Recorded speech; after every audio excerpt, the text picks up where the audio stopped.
Assalomu alaykum. Ismim Kamola. Men birinchi marta Nargiz opamda tasodifan o'tib ketayotib topganman. Keyin yozuvlarga ko'zim tushgan, kosmetolog. Eshikdagi yozuvga ko'zim tushgan birinchi o'rinda kosmetolog yozuvi, endi katta yoziladi har doim. Keyin kosmetolog vrach. Vrachligini bilib kirib keldim. Birinchi o'rinda sharoit. Nargiz opamni o'zlarini ko'rmadim, lekin sharoitni o'zi yoqdi. Demak, bu sharoitdagi inson, bu sharoitda yaratgan insonni o'zi ham boshqacha deb o'zlarini ko'rgani shoshdim. Vrachni ko'rsam bo'ladimi desam, Nargiz opam chaqirib berishdi, chiqib kelishdi. Nargiz opam to'g'risi 18 yosh qizlarga o'xshagan juda ham chiroyli ayol ekanlar.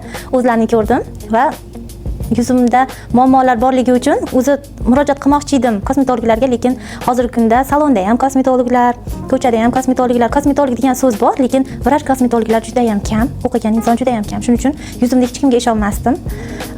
Yuzim quruq bo'lganligi uchun yuzimda ajinlar juda ham ko'p, so'lg'in, qandaydir bir boshqacha, tushkun kayfiyatdagi inson yuziga o'xshardi. Har safar oynaga qaraganimda o'zimdan ko'nglim to'lmagan. Shuning uchun Nargiz opamga murojaat qildim.